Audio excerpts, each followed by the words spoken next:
We got to mix the mission statement with the idea that everything is relevant. Our stand-up is relevant. Living in New York is relevant because it's all how to deal with day-to-day life. Yeah. Is that generally it? Yeah. And how the littlest things in the world ruin your whole outlook on life just because of one day when it's really not that big of a deal, but we've got to find a way to deal with our fucking anger, basically. Yeah.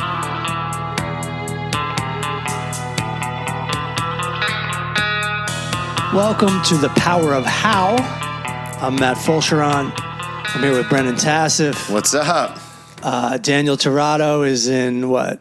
Toronto? Yeah. Yeah. Back to the motherland. Good for him.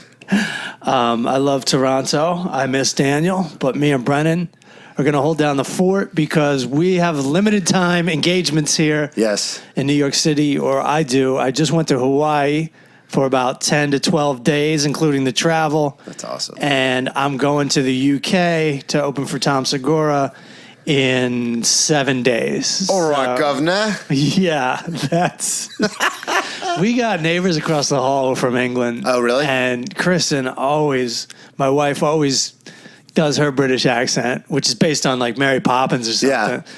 And I've been watching too much Ted Lasso. That's where I'm getting it from. Yeah, Ted Lasso. Yeah. And but you don't sound like anybody from Ted Lasso when you did that. You sound like you clean chimneys. And they don't have that character on Ted Lasso. And there's one place in the second room of my apartment where you can hear each other. We can hear them. Yeah. They can hear us. Which is always awesome when I'm doing Zoom therapy in there and I can hear them in their cabinets. They're like slamming the cabinets. And I'm like, well... Fucking, I don't never talk to them. I can unload this goddamn secret. But Kristen got busted on like the 4th of July of all things. We were celebrating the 4th of July with British people, which is fucking... There was way more British people than... It was just me and Kristen and a bunch of British people. That's very gift of the Magi as far as the irony. Yeah, and it just goes to show you, give it 200, 300 years. Everybody's cool, man. And they hosted the party. But Kristen did her British accent, and then our neighbor's like, that was terrible. Terrible. And then she did like her American accent, which was terrible as well. Yeah. But it was kind of their party. So and we were like, yeah, that's great. But Kristen was like, God damn it. She wanted to be right on, I guess. She was like a little bummed. She thought she had it? About that. And I wish I could have stuck up for her but I know she has a terrible accent. And I'm always kind of like, I've gone out with enough actresses that I'm like, yo, the British accent. Don't do it. I always... And I got to apologize because like Kristen is like 12% of our listeners. Yeah. So honey, I love you. But I am very open about this, I think. Now again, like I mentioned, I'm in therapy. Mm-hmm. I just let her do it. Like I can't control her. Yeah, I shouldn't try to control her. It makes her happy. Do the British accent. But it's always a little bit like, you're not good at that. Yeah. Right? Whenever I meet, especially comics in New York that are from England. Yeah.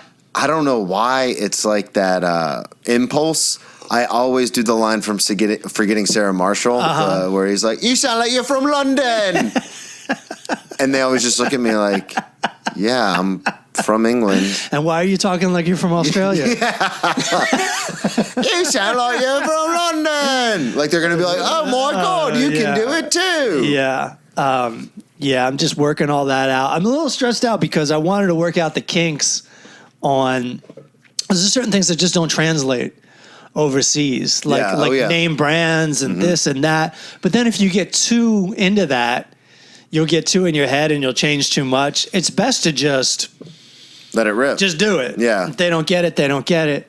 But I'm also in a situation where they just described how it's done in England, and I don't know.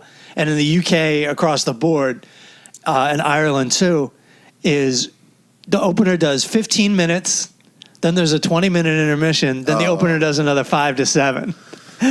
So what if you eat a dick? Welcome back, everybody. Hey, it's me. Again. I'm back. Like, why bother with the 5 minutes? I don't understand that. Yeah, and I also don't understand, hey, we're doing an American-style show. Why can't we? And I'm sure the answer is this is the union. There's something to do with the unions. Oh, yeah, There's something to do with the rules of a theater or a stadium, and that's just how it's done, and you can't fuck with it. That's like if somebody came over and did the opposite here. Yeah. You'd be like, oh, come on. What are we doing? Just get to the headliner. Yeah. That's interesting, too, because the style, this is just something I've heard from people who have done Edinburgh and stuff like that, but the style of comedy is so different. I mean, obviously, we all know Ricky Gervais and stuff like that. So it's interesting that not only could you get into your head about the style and then the references and stuff, but then also they're like, oh, and hey, by the way, you're going to do 15. Right. Nice little break. Yeah. And then you're going to do 7. No, the way to do it is just do what you do and eat a dick if you have to. Yeah, if you have to. Enjoy your free trip to London.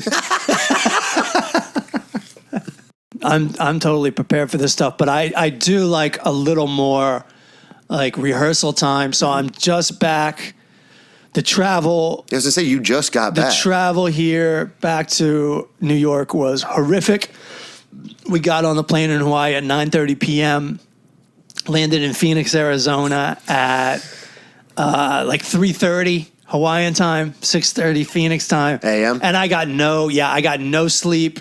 And I started to get like, whenever I swim in salt water, I get my sinuses. I wouldn't call it an infection, but they get irritated. And I'm just like wondering if I'm going to get sick, and I'm not sleeping. And then there's just a 2-hour layover in Phoenix. And then it's another 4 hours, which is great because it's only 4 hours in the air, but it's also no way you can get a substantial amount of sleep. No, and that's 4 hours from Phoenix to New York? Yeah, so you land at 5 p.m., which is Hawaii's 11 a.m. Yeah. With a total of about 3 hours of sleep, and you land in rush hour. And to avoid tickets, we parked at a lot, which I don't like doing, especially in New York, because you got to do this whole thing. It's so old school. You have to call a number, and Planes, trains, they and pick you up, and you hope for the best. Yeah, like you're eyeballing it, and you never know when they're coming. It's not like Uber where you know when they're coming. There, yeah, and luckily it all went okay. But then you're also landing in rush hour traffic, and now we got to drive home, and we got to stop and pick up the cat deep in Brooklyn at a friend's house, and then make it over here. And somehow it all went relatively smooth. Good. But like we got there and the luggage was ready, and I called and they showed up, and then we got home and we found a parking spot right out front. Beautiful. But it was still just a fucking beast. Yeah. And I got home and still couldn't get a sleep till late. My sleep schedule in Hawaii was off the hook. It was wake up at 6, somewhere between 6 and 8 a.m. Yeah. And go to bed at somewhere around 9 to 10 p.m. It was like regular human hours, and I was so tired by the end of the day. Back in New York, immediately back to shitty comic hours, like falling. I didn't get to sleep till 5:30 a.m. this morning. Man. I had an alarm set for 12:30. I could barely get out of bed. Yeah. I look over. Kristen's already been to work. She's already back to bed, and it's just a nightmare to try to get back on schedule. And I've scheduled all this shit. I've got a haircut at 4. I've got to do laundry, and I got 2 shows tonight, then 2 shows tomorrow night. Well, I'm trying to get like just back on fucking schedule. Yeah. I'm losing my goddamn mind. It is insane, the schedule of the majority, especially of just like a working American person. Yeah. Like I'm dating someone who's a teacher, and it's bananas because like if I go there on a weekday to like have dinner with her or something, she literally is getting ready for bed and going to bed, and I'm like, all right, I'm going to the clubs now because it's like 9:30. I'm like, all right, well, I'm just now going to work. Yeah, and it's insane to me because then I still try to get up early because I like to do the gym, and we've talked about that before. So then I end up getting to bed at like 12:30, 1 o'clock, and then I still wake up at like 7:30 or 8. Right. And I'm just like, what is this like 8 to 10 hours of sleep you guys speak of? Like, what is happening? I can usually get a good 6 or 7. Yeah, 6 is where and that's based on sunlight. Yeah, like the sunlight just works on me, and I got to get up. Even though today would have been perfect to get on a comedian schedule, but we're taping the podcast. Like I could have slept till 3 o'clock today. It would have been awesome. Like I could have just got up for my haircut, then got some shows, got some jokes together, gone out and done the stand up and just lived like, just be on the real schedule. Yeah. But, hey, close enough. Right. You're right there. You didn't go to bed till 5:30. Because I woke up later today than I did yesterday. Oh, yeah. So I'm creeping towards it. Yeah. That's the other crazy thing is I've always tried to maintain some semblance of a traditional schedule. Like I said, with just getting up early to go to the gym. And I have some friends that just fully embrace the comedy lifestyle. Like, don't work out, like eat like garbage, and like don't... Like they sleep when the sun's out. Mm-hmm. So it's weird because sometimes they'll be like, hey, call me when you get off of work about this thing. Right. And, you know, I work in a restaurant, so sometimes I don't get off till like 12 or 1. Yeah. And I call them and they're like, hey, I'm at shows. Let me call you back in a couple hours. And I'm like, couple hours? Yeah, I'm going to bed. Like, what are we doing? Yeah. And they literally go to bed at like 5 or 6 and then sleep until like 3 or 4. Yeah. I'm off. I'm on a domesticated schedule now. Yeah. I'm married. My wife has a regular job. And I can't believe we do stand up at night now. It gets around 6 p.m. and I'm like, what the fuck? Yeah. Like, I got to go out and entertain people. I'm ready to go to bed. Or when you get that, you get your spot time. Yeah. Like 11:30. Oh. Like, what?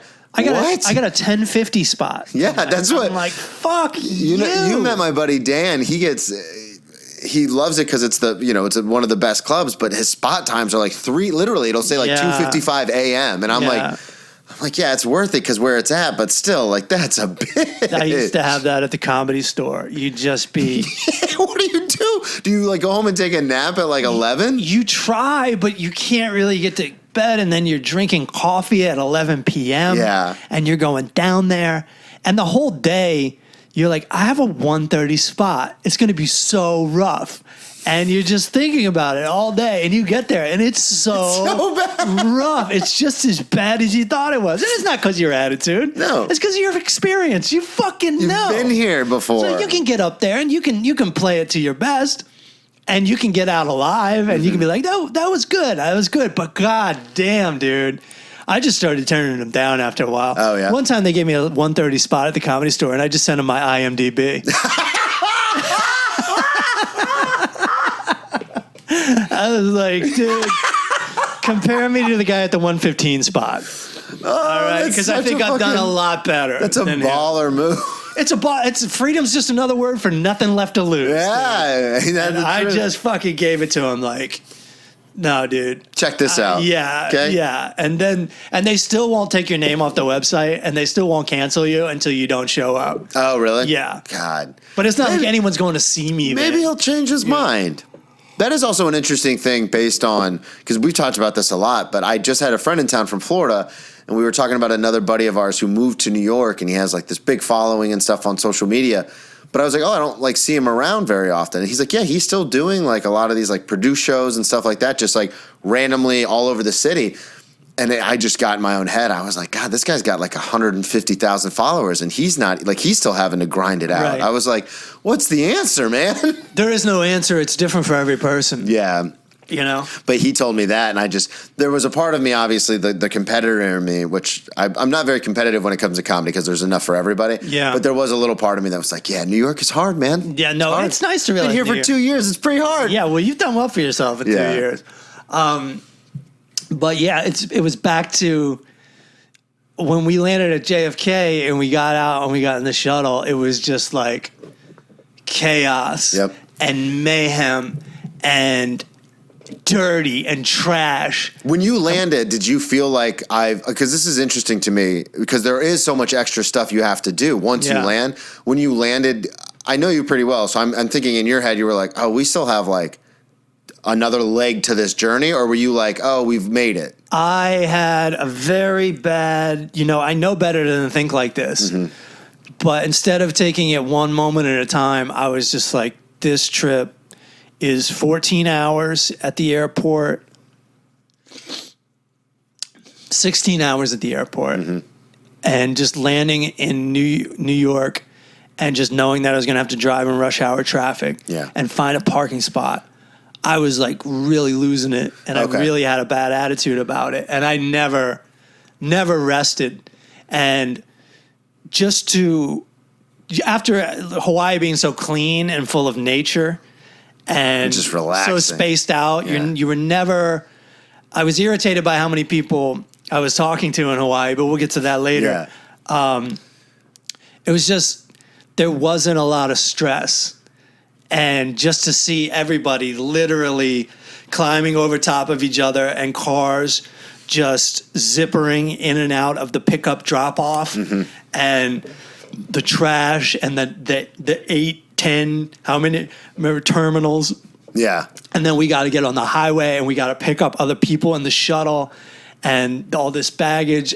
There was never any step of the trip that wasn't stressful and exhausting, especially since I woke up at 8 a.m. that day in Hawaii and left at 9:30 that night. I was already exhausted. Oh, yes. Already day. And it's vacation, so it's not like the type of day where I'm by myself just working on things.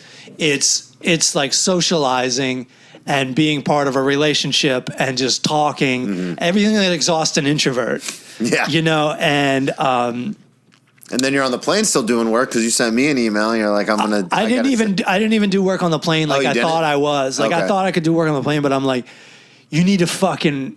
It was that point where like you're so tired you wouldn't do the work properly anyway. You're punch drunk. It's pointless. Yeah, that's because the reason I ask is because that's the same thing that I've been trying to work on, and you know the whole point of the show, like we're all trying to work on. Absolutely.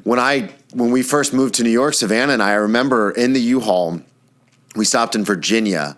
And we slept just because I could not drive anymore. Yeah. And she didn't feel comfortable driving the U-Haul. And I was like, I can't do it. Yeah. Like we've been in this car for almost 12 hours because we had the dogs. We had to stop like every hour. Yeah.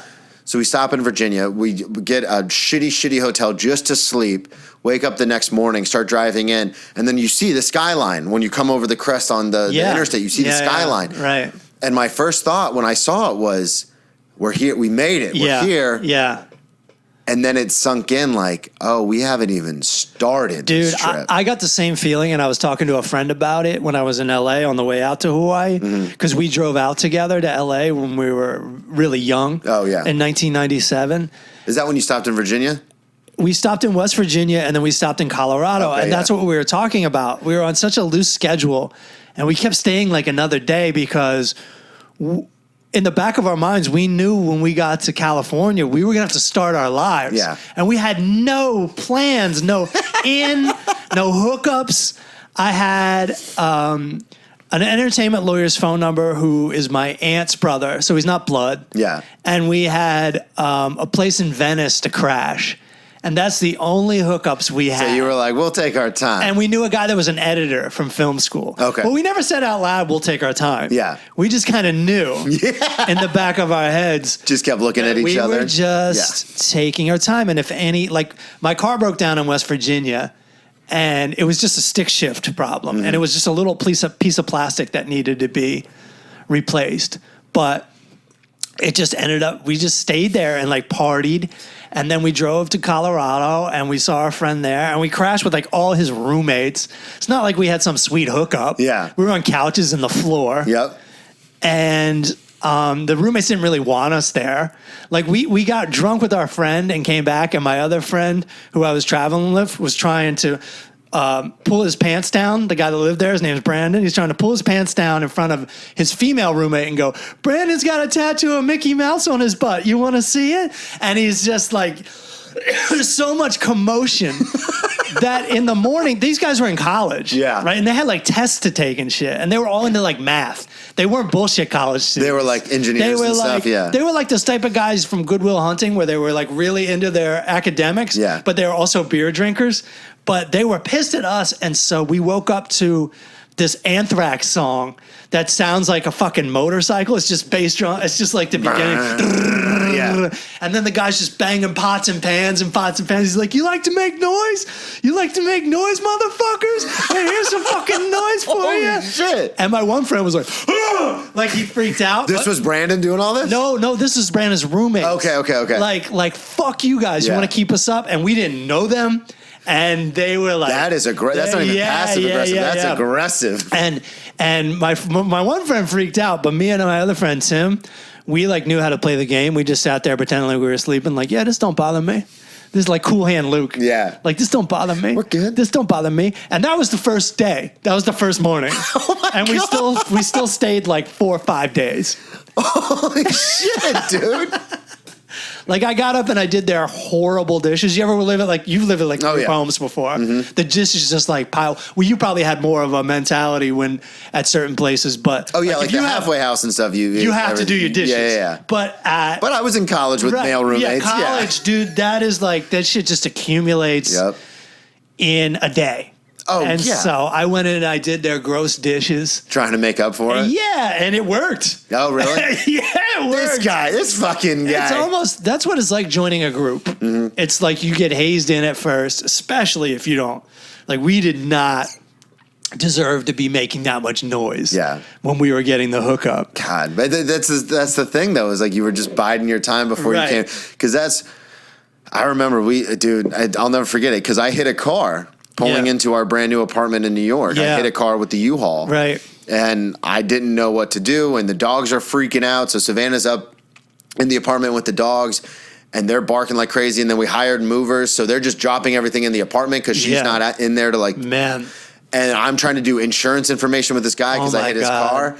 And even after all that was done, we got everything into the apartment. We got the movers to leave. The guy left. He had all the insurance information. I still, never having really, I had only driven to New York one time, and that was the week before when I came up to visit. Had to take a 27-foot U-Haul through Midtown Manhattan into Queens during rush hour to drop it off. And so that's my point, is like every time there's an extended trip, it sounds like so much fun, but then towards the end of it, you're like, oh, this is never going to end. Yeah, especially, and also, I've never gone on a vacation this long. Yeah. I was able to do what I wanted to do, turn my phone off and everything, and not do work, but it's just accumulating in your head. And I've never taken that much time to myself since I was a kid. Yeah. And it's just so wild. And when you do actually get back to work, it feels good until you realize you're just not going to put a dent in it. Yeah. And I'm going to be balls to the wall straight through till I go to the UK, and I'm a little overwhelmed right now. But so take us through. How was Hawaii? It was awesome. It's just as beautiful as you think it's going to be. That's so But cool. then it's also it's more American than you think it's going to be. Oh, really? I mean, it's just obviously the language. Everybody speaks English, even though there's some other language that I didn't even learn the name of. Like, that's how ignorant you get to be there. Yeah. You don't even know what the native language is called, except you learn aloha and mahalo very quickly. And there's that mentality there. And it's awesome to see people just so laid back and encourage you to be so laid back. That is cool. But there's just certain moments where I was very un-Aloha. And just like Larry David, you can't adjust to their level of laid back. Like when we first got there, somebody picked us up, and every single person that was a professional driver, except for Uber, they have policies. Yeah. Every single person that was a professional driver there always took their hands off the wheels. Oh, really? Several times. And to me, as a mainlander, I'm especially a New Yorker now. Howly, man. I'm like, yo, that is unprofessional. Like, what the fuck are you doing? And I can't. And as soon as you notice it, they're doing it again. And again. You can't not see it. And you know it's fine, but it's also like traffic coming your way, and you're like, you can't be on Aloha and be like, yo, can you put your hands on the wheel? Because it's going to kill the vibe. Yeah, oh, yeah. And within 5 minutes of our first pickup, this woman's like honking her horn, like, eh. And to me, that's like so typical. I'm like, she's like, somebody's breaking the rules in traffic, and she's honking. Then she pulls up to the school bus, and I'm like, oh my God, she's gonna like get in a fight with this woman. And she's like, hey girl, how's it going? Oh, she's trying to get her attention? How's Maggie? What's going on? They know each other. Oh. And so I was much more comfortable with her just honking the horn and getting in a fight. But I'm like, you're saying hi to your friends on this? Like, it was an expensive pickup. Yeah. And I'm just like kind of like silently losing it. That blows my mind. And that's something where I joke all the time about how I think I was meant to live in New York. Because even when I was in the South, and I was like a teenager and I was driving somewhere, work or school or whatever, in my neighborhood, the cars would stop in front of me and like there'd be someone walking. They'd be like, "Oh, hey, Dave, how are the kids?" What's it? No, are we still on for Friday? And I'd be in my car behind them like, "Fucking go! What are we doing?" I know. But that's so uncouth in the South. Like you stop and say hi to everybody. And so my wife fits in perfectly because she's from Louisiana. Oh, same thing. And so the woman starts talking. I had no idea this was going to be my whole trip. I'm like, this one driver sure is nosy. She's like, "So where are you guys from?" And in my head, I'm like, "Why the fuck do you care?" Yeah. Where we're from. And they don't, because there's no follow-up questions. They have no concept of New York. This is how 28 conversations went in Hawaii. "So where are you guys from?" And like, I wait for my wife to answer because like, I don't even want to get in the conversation. To me, small talk is the most tedious thing in the goddamn world. It's like getting my fingernails pulled out with pliers. I don't know why. I don't know why. There's nothing wrong with it. It's just me. And all the conversations went like this: "Where are you from?"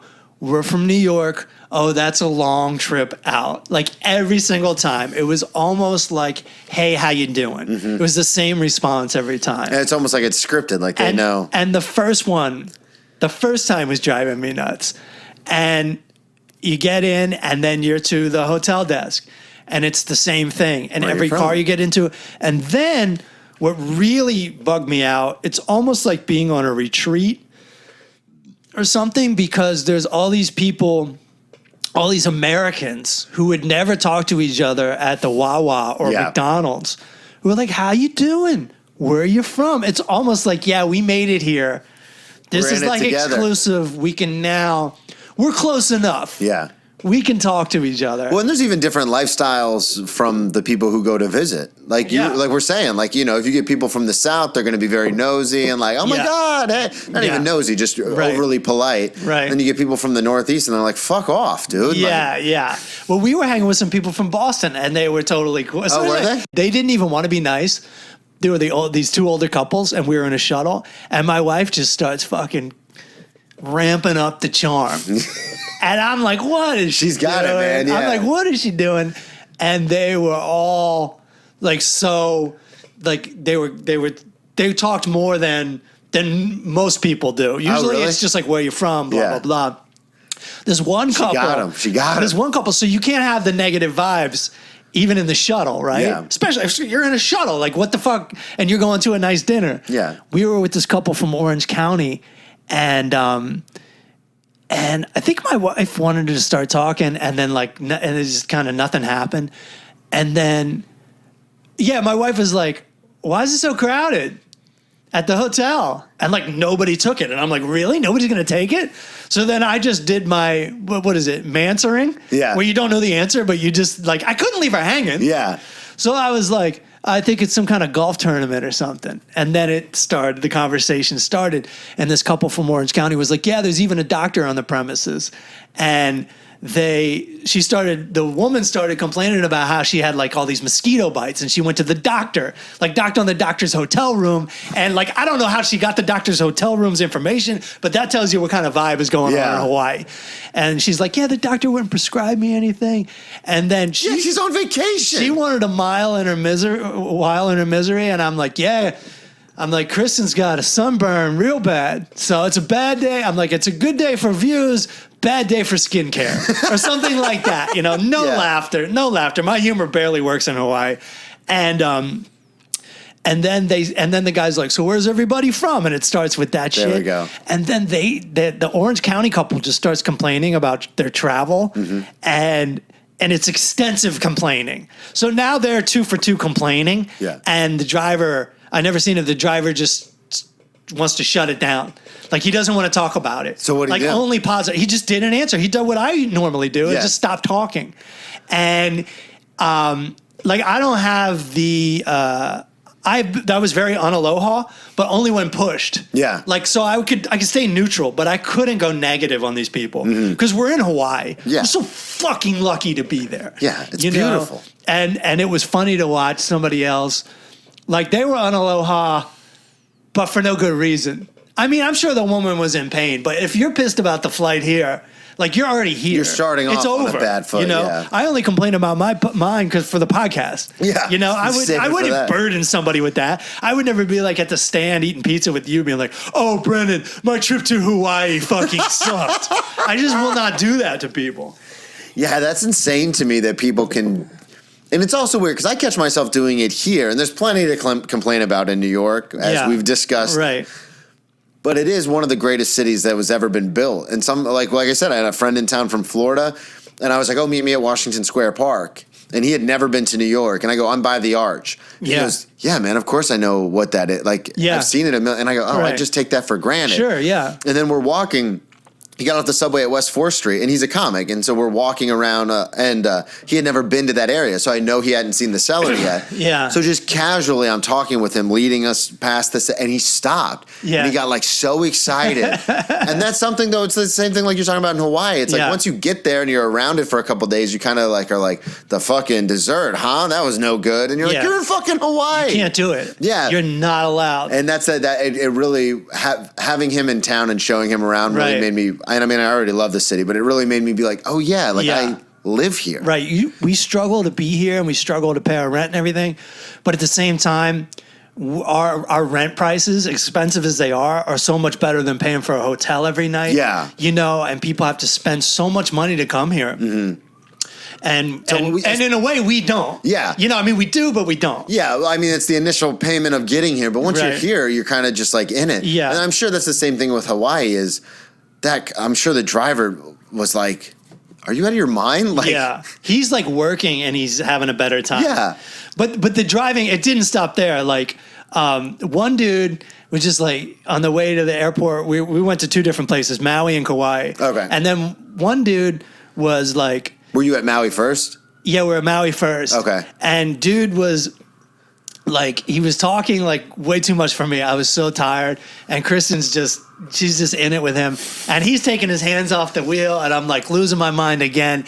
And then even a taxi. Just cut to another driver. Mm-hmm. We went and did this boating thing. Another taxi. She drove a taxi and she had her hands on. And she was like, I was swimming. I'm like, yeah, I know what swimming means. Like, you don't have to demonstrate. I swim every day almost. And I was for a good 40, 50 years now. And surprised she didn't do it. Yeah, right. And he's got his hands off the wheel. And he's like at a stoplight. He's like, oh, I'm at a stoplight. I can show you these views. And he gets on his phone. He's a driver and he's on his fucking phone. No. And like showing my wife all these pictures and stuff from Hawaii. Meanwhile, we could be looking out the windows. You're in Hawaii. We could be looking out the windows and seeing something beautiful. But now we're on this guy's phone and it's driving me nuts. And then the dude is like, yeah, one newlywed couple had me text these pictures to them. And I'm like, dude, I'm going, now you want our phone numbers? Yeah. Like, are you fucking crazy? This is like all insane to me. Meanwhile, my wife is just like loving it. So it's just two different perspectives. Yeah, for sure. But I always think of myself as not really a New Yorker. But obviously I think something's rubbing off on me. Yeah. Or it's also just, I travel a lot. And so I expect a certain amount of professionalism from people, especially for the money you pay. Yeah, oh yeah. And I was losing it. One dude, he was a driver for the hotel, and he actually had another driver, like in the passenger seat, like a co-pilot. Like this one driver drove us solo, like a Chewbacca. Yeah. And then on the way back, it's two drivers. Like I know them both from. I know they're both drivers. And the one dude driving is like writing on a clipboard, even though there's a spare driver, just sitting on his ass. And I'm just like, God motherfucking damn it. I can't take this shit. Yeah, the city rubs off for sure. So I had like some very Un-Aloha moments like that. So we travel from island to island, and then we have to wake up at 5:30 to go on this boat trip. And I'm already exhausted from travel from the day before, and I wake up and I don't know where anything is. What is the boat trip? Is it like fishing or is it like a scuba diving thing? It's in Kauai, and there's a little bit of scuba diving. Okay. And we went snubaing in Maui, and it was so great. What's a snuba? It's like you're scuba diving, but to a tank that's floating in the water. Okay. So you're only going about 12 feet down, but the water's so clear. You can see everything. And that's one thing I learned is we went on 3 different boat trips, and I would not know this about myself really because I don't do it that much. Like, I really hate being part of a group. Like, I have no problem flying. You talk about like giving up control. Yeah. I don't have that problem with flying, but I have trouble giving up control to my social interactions. Okay. So like when you're part of a group, you're lumped in with all these people you don't know, and it's all these conversations that I'm talking about. Where you from? Yeah. So like if you go to a party, you like to drive your own car so then you can leave whenever you want, kind of a thing? Absolutely. Yeah. It's half the reason I became a drunk, because in Los Angeles before Uber, I would just be stuck at parties wanting to leave and just drinking myself stupid. Yeah, I see what you're saying. So yeah, as soon as Uber was invented, it was like the greatest thing that ever happened to me. And New York's awesome like that. Mm-hmm. You can just call an audible. Like, I'm leaving. Walk outside, I'm leaving right now. Yeah. But there on a boat, we went on 3 different boats. You're not going anywhere. Just stuck with people. And I can't tell you that they were horrible people or anything. It just like made me so uncomfortable with no exit strategy. Mm-hmm. And it only got smaller and smaller. First of all, we saw a bunch of whales and a bunch of dolphins. That's cool. And we saw it all. It was fucking amazing. Yeah. And snubaing was amazing. Was there any point when you're snubaing where you're just like, thank God I can get in the water away from all these This is people? what it was. It was like, that's exactly right. So like I know So exactly. first you're in like a class, like a little class on the boat, and you're like, and I'm like paying attention because I know I know everything they're telling you is so valuable, such valuable information, because they're trying to keep it as short as possible, but it's still a 10-minute presentation. And so I'm just like watching this woman like a hawk. Focused. Because my wife does public speaking too, so we know that like everything someone's telling you is important. Yeah. The people next to us, fucking no clue. And it showed once we got in there. But yes, as soon as I dunked my head underwater and I'm breathing underwater and I can see everything, it was just like heaven on earth. Yeah. It was like, that sounds like the best. Couldn't talk. You couldn't listen. You were in heaven. Like, just straight Zen. Like, that's what like meditation is supposed to be like. Yeah. And it was so great. And it's so beautiful. I loved it. Did you see any sharks? No, and I was really nervous about sharks, but as soon as I got underwater, I was like, let them eat me, man. I'm home. I'm here. I really was. I really was like, who cares? That's one thing growing up in Florida, because the water's not that clear. Yeah. So there's some psychos that will take goggles into the ocean, and I go, I don't want to know, man. Yeah. Because it's like foggy, but you can see like from here, from my eyes to here. Exactly. So it's like if something swims in front of you, like You'll never go in the water again.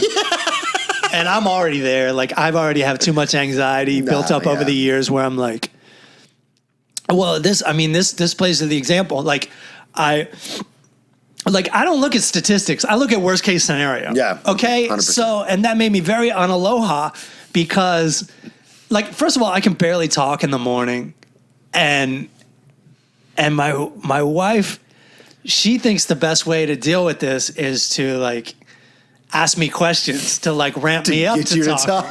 But all I need is to be quiet for like 2 hours and drink as much coffee as possible. But we get there, and all of a sudden you're always signing waivers. Oh yeah. Which again, my New York mentality is like, what am I signing? Yeah. Like, I need to talk to a lawyer. And I see it says like, do you have lower back pain? And I'm like, oh my God. Of course I do. I do have lower back pain, but my wife is already pissed at me she's not pissed at me, but she's so frustrated with me because I don't have a good attitude. Yeah. And I can't transition. I know I'll get there, but I'm not there yet. Mm-hmm. And I know it's annoying her. And so I'm like, yeah, I don't have any back pain. But also, fuck them. Like, this should be like, you paid before you got there. Yeah, they should. And now all of a sudden, same thing with the scuba diving. It was like, do you have high blood pressure? Yeah, of course. I'm fucking crazy. Yeah, I live in New York. I'm in show business. And I'm past 40, yeah. And they're like, well, have you talked to a doctor in the past 6 months? A doctor in the past 6 months? And I'm like, no, I talked to him a year ago. And they're like, well, I'm going to let you. I'm like, okay. Like, you should be making this call. I had a bad attitude before we went snooping. And I'm not going to, my instincts would be like, oh, okay, I don't need to go that bad. Mm-hmm. But I know I need to be a good husband, a good vacation partner. Plus, it's a cool experience. I didn't know that yet. Yeah, that's true. I was just like, I'm doing this for my wife. Yeah. And I did it. I'm glad I did it. But to me, I'm like, okay, high blood pressure can't do it. Fine. Yeah. Then we'll need that money back, dog. Yeah. So I get there and, now you're at a comedy show because these two guys, they want laughs. Oh, on the boat? Yeah, we're not even in the boat yet. We're in the parking lot and everybody's talking. And I'm just like, and we're already in the sun. And I'm like sitting, I'm like up against this bush, like trying not to get sunburnt. It's like 7:30 in the morning. And they're on Aloha time anyway. So I'm like, okay, they want us there at 7:15. We're going to get there at 6:50. Yeah. Like get everything out. They do 7:15 because they know the boat doesn't leave till 8 and they know people are going to straggle in. So, okay. And then at any point, just real quick, do you reveal to all these small talkers your occupation? Well, I'll get to that. Okay. Because I know we have certain rules about that. So now I'll get to that. So I just want to develop the relationship I have first. So they're doing their whole thing and they're like, is anybody bothered by, does anyone have a bad back again? And I'm like, no bad back. Great back. Wasn't laid out less than a year ago for fucking 2 weeks. Not me. Not this guy. I'm young and fucking and ready to go. And I'm not 50 years old. Nope. And so then we all pile into a van and they have all these terrible, one of their like consistent jokes was, it's only going to be 2 hours. Like, and I don't know. I'm like, oh, okay, we're getting in this van for 2 hours? Like, okay. Funny joke. And I go to put my seatbelt on and the one guy's like, you don't need to put your seatbelt on, bro. Like that. They're like going to make sure you don't have any like uptight vibes right up to the seatbelt. You know that game, Brennan. Oh, yeah. So we're leaving, and then the one guy, all of a sudden we pull around, and we're only going like 1/10 of a mile away. So everyone could have walked. Everyone could have walked. But we pile into this van, just cram into this van.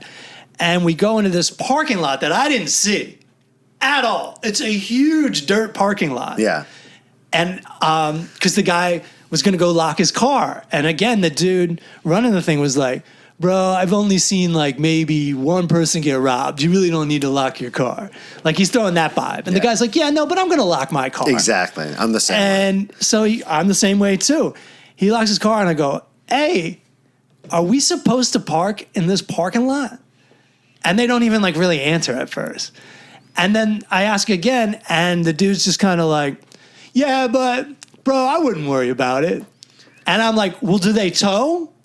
He goes, yeah, like theoretically they tow, but I've only seen it happen like 3, maybe 8 times.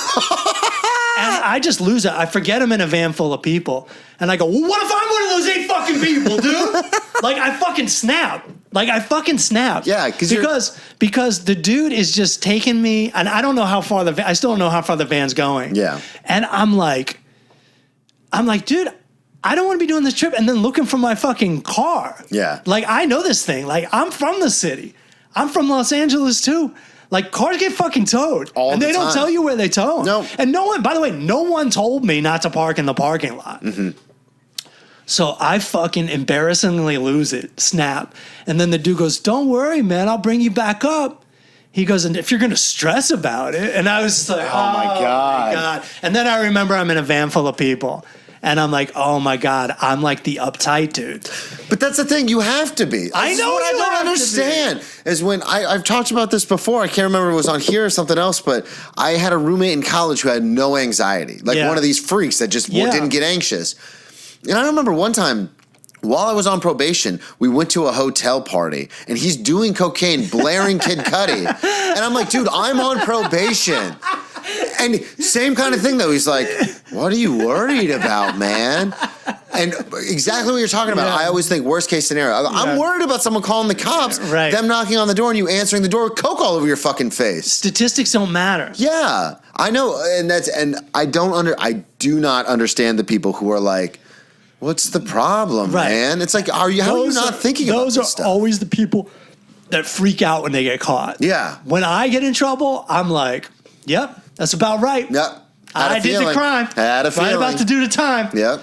So we go up, and I'm like, I do, especially with my Hawaiian clothes. Kristen's got me dressed up like a fucking old man. So I look like an old man. People think I look young. I look like my age in Hawaiian clothes.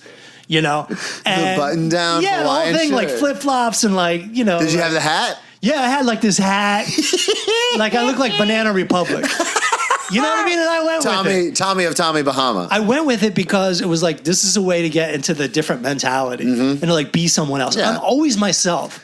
Like I'm always myself. I'm always dressed like myself to the point where I only have like 3 pairs of pants and like 5 shirts. Like I'm always dressed like me. If you see a photo, there's a photo on the fridge from 2018. I'll be wearing that shirt this week. Same and a hat that looks just like it. Yep.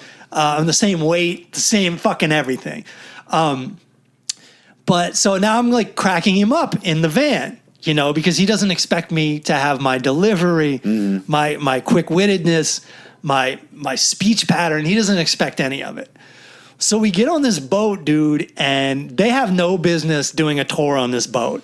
It's one of these inflatable lifeboats with a motor on it. Yeah. Do you know what I mean? Oh, You have to sit on the side and hold on to the ropes. And it's just bang, bang, bang. And my back immediately starts hurting. That's why they asked. Yes. And I knew that's why they asked. Yeah. But then we're going past and you're seeing all these beautiful things. And like all these beautiful things from movies that you didn't realize. You're like, oh, that is from that movie. Yeah, that Jurassic is from Park that movie. Oh my stuff, God, this is so beautiful. And then they start the boat up and you're just like, you're in the sun. There's no roof. You're just like in fucking misery. On a dinghy, just misery. But you're trying not to be in misery because you want to have a good attitude. But you're in physical fucking pain. Yeah. And these guys, they're doing all their jokes and everything. And I'm just captive on this very small boat with these other people, with these guys that are like, they're all right. I like them enough. Yeah. But they've got their own like comedy show going, and like as a comic, I can see everything's a stock joke. Even Kristen was like, "Yeah, they tell those jokes to everybody." Yeah, and they showed us one place. It's really beautiful. It's like this cave, or it's like this roundabout with an opening and an island in the middle. Oh, that's cool. And they're like, "Yeah, Mary J. Blige shot a video there. The video sucked. The song sucks." They also filmed Popeye there when he's fighting the octopus. And then we go in there and it's awesome, but they keep talking about how the Mary J. Blige song sucks. And then they start talking about Popeye. Un-Aloha. And I said to them, I go, listen, you all keep cheering on Mary J., but Popeye, what about Popeye? That movie sucked. And they like nobody laughed.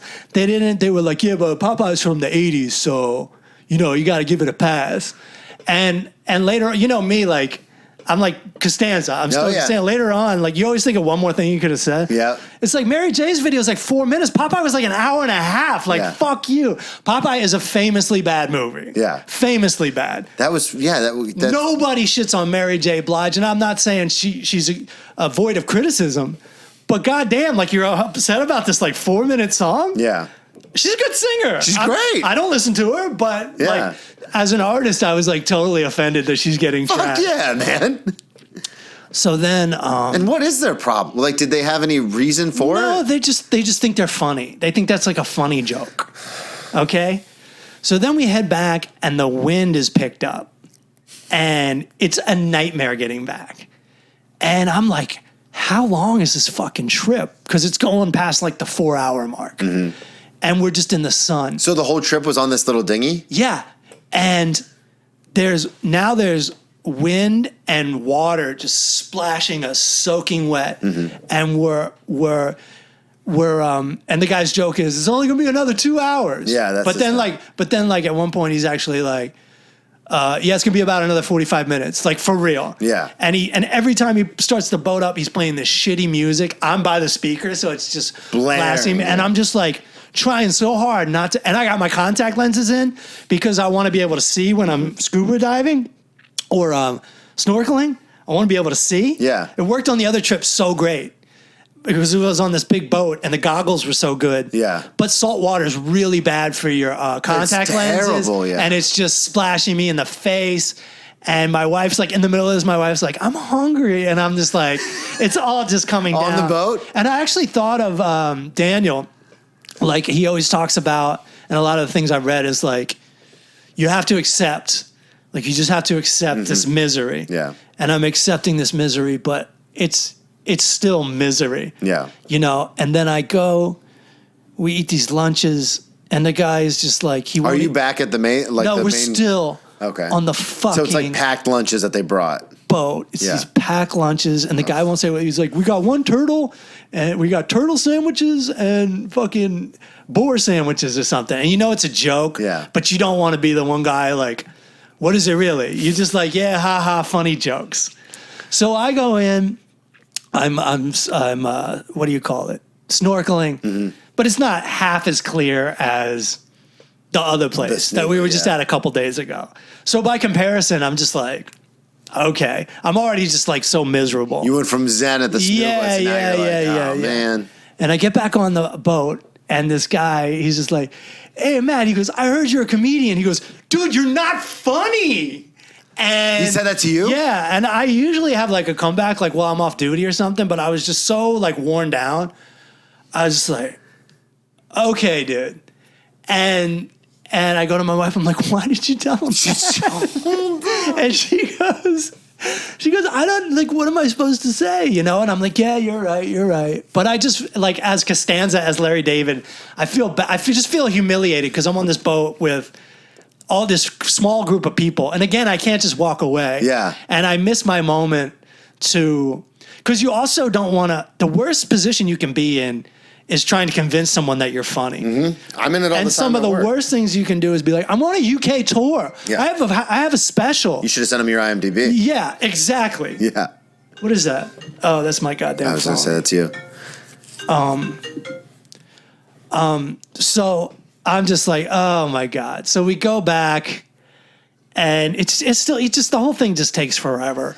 We were gone from 8 till 2. It's just 6 and you hours were up at 5 in the sun. Just a nightmare for me. Yeah. But I've learned, like, try your best not to ruin it for your wife. Absolutely, 100%. But we're driving home, and she's like, you know, she's upset. She's like, I shouldn't have booked that thing.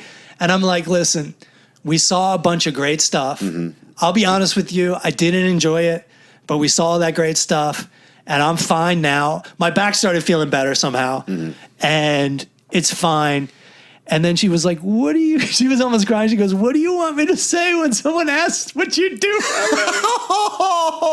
And I go, that's so sweet. I know. I go, it's fine. You know, what are you going to say? You did the right thing. I go, but what you don't understand is, like, dudes are fucking macho. Oh, yeah. And everyone thinks they're funny, and everyone's going to challenge me. Everyone. Mm-hmm. Everyone's going to challenge me. In fact, when her friends are like, we're going to come see you, that's kind of what it's about. Mm-hmm. Like, we got to see this for ourselves. How many times, and this happens to me a lot when, like, family or, like, people, like, friends, because I'm newer to the city, so I'll invite friends to shows and stuff. Yeah. This has happened to me several times. Even back in Florida, I come off stage and people go, that was really funny. I know, and they're surprised. Yeah, it's like, what the fuck did you think we were doing here? Right. And also, I've had their friends come out to see, like, remember that night at Gotham where I'm like, one of Kristen's friends is here to see me. I'm fucking hating it. Yeah. And I went up, and I did really well. Yeah, you crushed that show. And, like, the dude never told me, like, good job or anything. So, like, and somebody did do better than me that night. And you do keep track of that shit as a comic. 100%. And, like, the dude never said good job, like, once. Like, he never said anything to the effect of that was good. Yeah. And it's just paranoia. I'm like, he's telling everybody I'm not that good. I've had it before where I've done stuff on stage that I thought was like it was a good show. Yeah. And my material is very, like, you know, I'm pretentious, and I talk, you know, I don't like to do, like, low hanging fruit stuff. Yeah. I remember I did a show one time in Ohio in front of my grandmother. Yeah. She's not my 90-year-old grandmother. My mom was there. It was at my mom and her husband's, like, pizza place. We did it outside. I put the whole show together myself with the help of some Dayton, Ohio comics. And the last comic that went on is like an OG, like No Chappelle and Darnell and all those guys. Yeah. and he comes up and he's talking about living at home with his mom and like jerking off. Yeah. And I'm like, oh, clearly my stuff was more, better than this. And everyone's fucking dying. Right. And my grandmother after it, and she's very conservative. She's 90 years old. Yeah. She goes, that was good, Brennan. You were good. But that last guy, he was hilarious. And I was like, I'm going to fucking kill myself. What are we doing here? Yeah. No, it always hurts. It's like best not to know. Yeah. But when in that scenario, like you're forced to know. Yeah.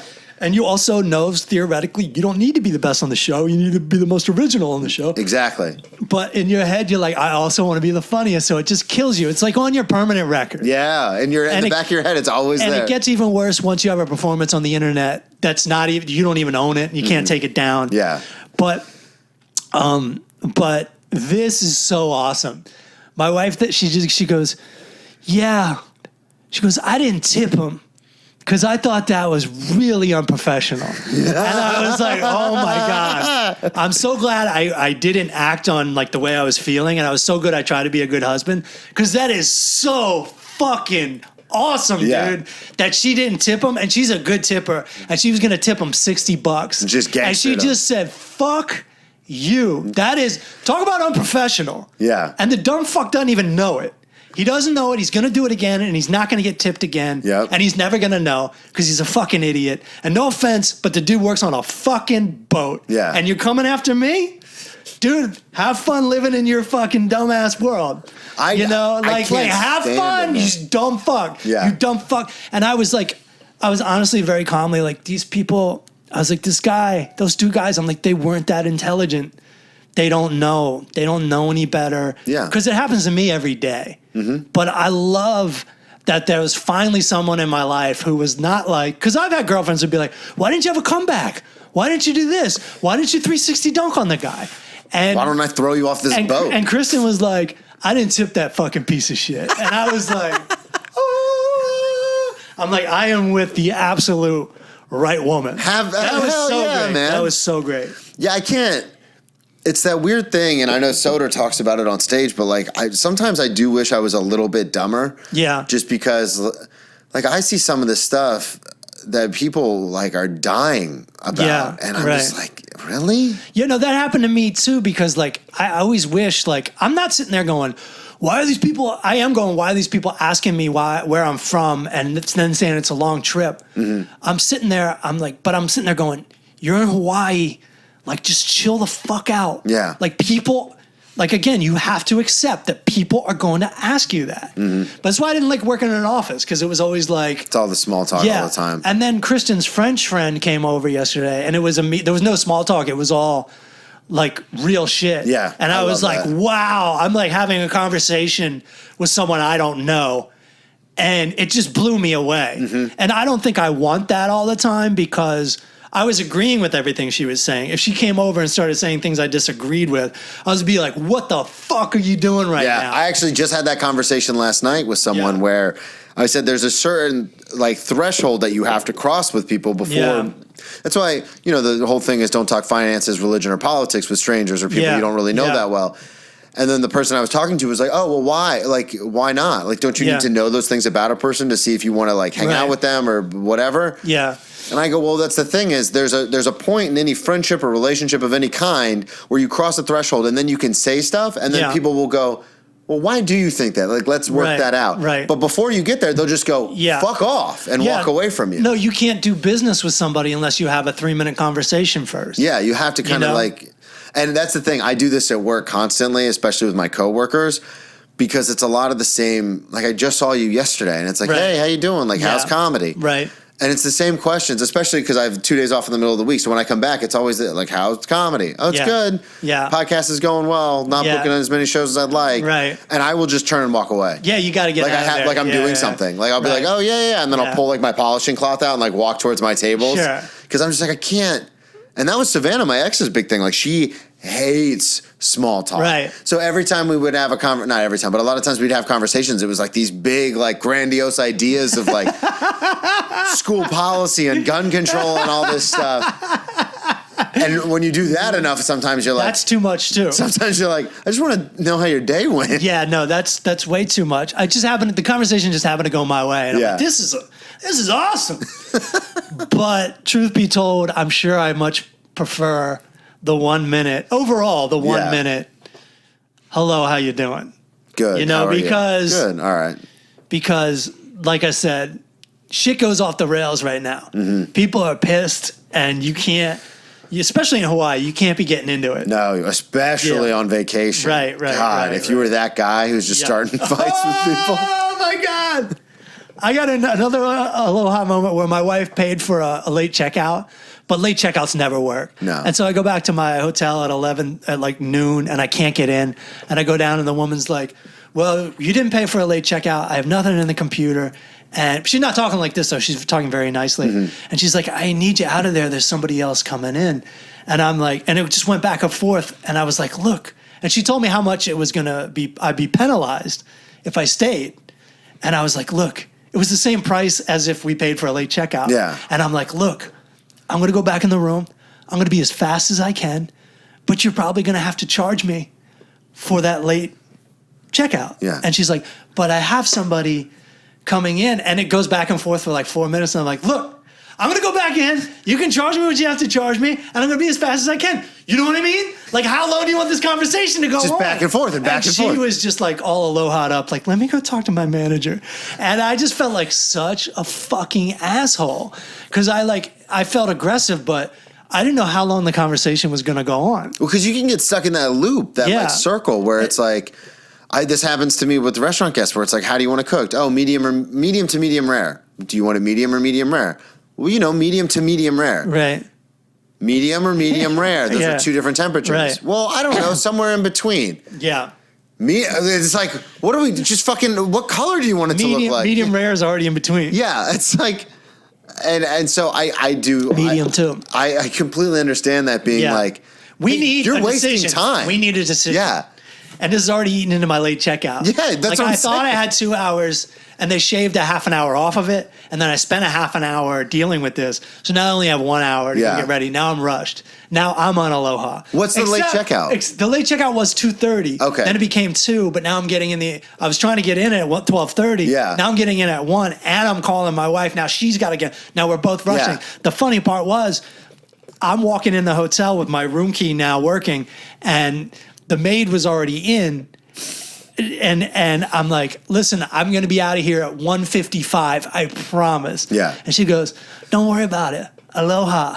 And she goes, you get out of here too? I don't have to clean this. And so I was immediately brought back to the Aloha. Yeah. It's a cool mentality. It's just, it's hard to adjust sometimes. Well, I wonder how long you and I would need there before we could fully immerse in the...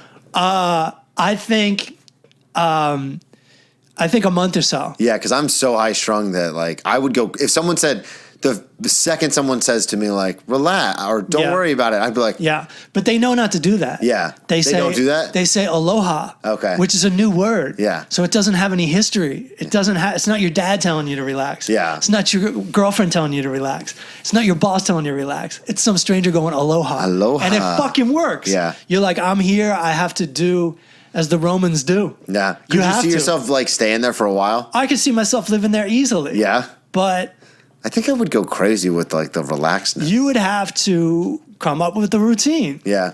And that could be surfing and fishing. And that would be fucking dope. God. You could adjust. Yeah, you could adjust.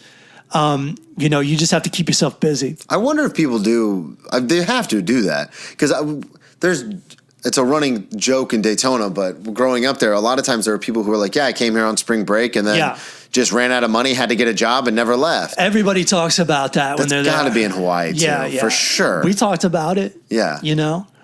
But I did find myself missing work. You also find out that the life you have it for a reason. Mm-hmm. You set it up, you work towards it, and you like it even though it stresses you out. Like this business is so hard, everything's so hard, but we're into it. Yeah. Oh, yeah. There's a reason I got out of bed when I didn't want to. Mm-hmm. It's to do this podcast, Yeah, it is interesting because I think about that a lot. Not a lot, but every once in a while. And I brought this up before, but like when I go to the stand or the cellar or something, and I go to sit down and I look around and there's no comics that I really know, and I end up just sitting by myself, like drinking a water, ordering like a burger or a pizza, and I'm kind of just like, what am I doing? Right. Like, just go back to Florida. Like, but it's like one of those things where it's like, I could go back to Florida. I could live very comfortably, do like a showcase here and there. And like, maybe that would quell my comedy like itch. And then I was like, oh no, I'm not like, this is what I want to do. This is where I want to be. You're already in motion, and it actually takes effort. Yeah, to go back do less home work because you'd have to do that trip. Yeah, and not only that, but like I'm in my routine. And I heard something Duncan Trussell said a while ago, and I think it's just like the way you feel, this dissatisfaction. It's not really about the circumstances. You're just plugging the circumstances in. Oh yeah, that's true. And so when you get to Florida, you're going to have some other thing to be worried about. It's just like our brains come up as soon as you solve a problem. It's just like, oh, but did I really solve the problem? Then you're worried about something else. There's that very it was a OK Chris Pratt movie. I forget the name of it, where he's just like stuck in space by himself. Right. And it's a meme that's all over Instagram and stuff because it's very poignant. But it's the bartender, and he's like, it's a robot, and he's like, why are you always polishing a glass? Anyway, the point is, Chris Pratt says, like, well, give me some bartender advice. And he goes, well, you look like you're depressed. And he goes, yeah, I'm lost in space by myself. And he goes, yeah, but think about it. If you could put yourself anywhere else in the world at any moment in time, you'd still probably feel this way. Right. And it's like a fucking dumb like, works. space movie from like Chris Pratt. And every time I see that, though, I'm like, oh, it's so right. No, it works. And like sometimes when I can't sleep, I just go, okay, so you can't sleep. But like it's nice and quiet. Mm-hmm. You're not talking. You're just sitting here. It's peaceful. Yeah. Like you like this. Yeah. So, okay, you don't get your sleep, but you can still enjoy this moment. Yeah, absolutely. And that's what Daniel talks about with us all the time. Yeah, we need Daniel here for this. We're going to have him listen to this episode. Yeah. And there'll be a debriefing. We got to go. Oh, I got to go get a haircut. Yeah, you got a haircut. And thanks for listening. Thank you, everybody. Cue the outro. Thanks for listening to The Power of How. Music by Daniel Torado, artwork by Nelson Diaz. Follow us on all the social medias at The Power of How Podcast. Rate, review, and subscribe, and check us out at patreon.com/The Power of How Podcast. Send us some positive vibes in the form of U.S. currency. See you next week, everybody.